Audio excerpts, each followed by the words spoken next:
Bonjour les amis, aujourd'hui on retrouve un autre passage de l'évangile de Matthieu, cette fois-ci c'est au chapitre 18, donc un peu avant par rapport à hier. Les versets 1 à 5, puis le verset 10. Vous allez voir, le sujet est assez similaire à celui d'hier. À cette heure-là, les disciples s'approchèrent de Jésus et lui dirent « Qui donc est le plus grand dans le royaume des cieux ?»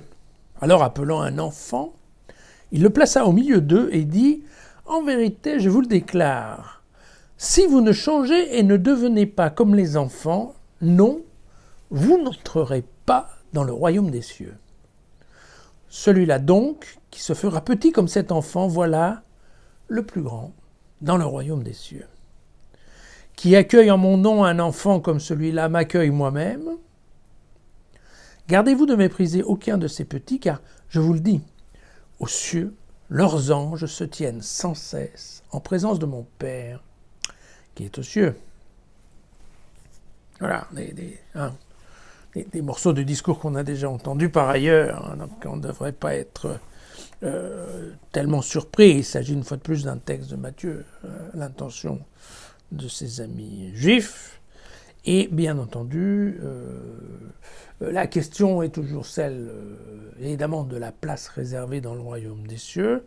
Et donc les Juifs, quelque part, bien entendu, posent des questions car ils se disent si effectivement Jésus a le pouvoir de réserver de la place dans le royaume des cieux pour ses disciples, est-ce qu'il va nous en laisser un peu ou pas?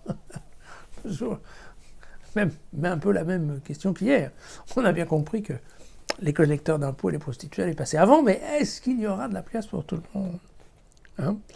Et donc, vous voyez que c'est...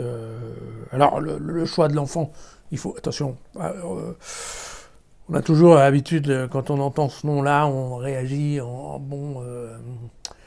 parents et grands-parents du XXIe siècle. Hein. C'est pas ça du tout. Hein. À l'époque, en Palestine, les enfants, globalement, ils avaient le droit de se taire, ils avaient le droit d'obéir, et ils avaient le droit de manger ce qu'on leur donnait à manger.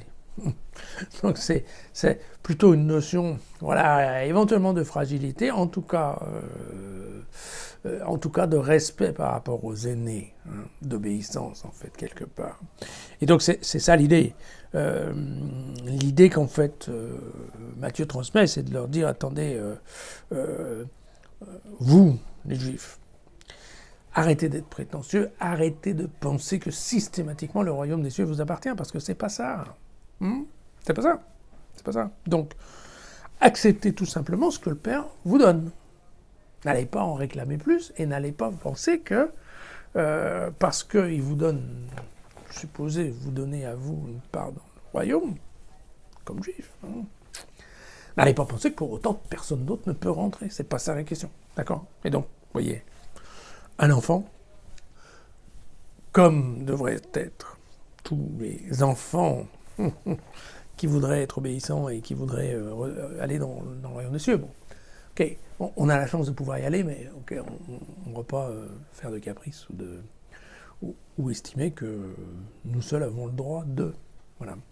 Donc c'est ça ce petit message hein, qui est là. Bon, vous avez vu, on a à nouveau l'histoire de mépriser les petits qui sont protégés par le Père. Toute chose qu'on a déjà lue il y a très peu de temps chez Luc. Voilà. À demain.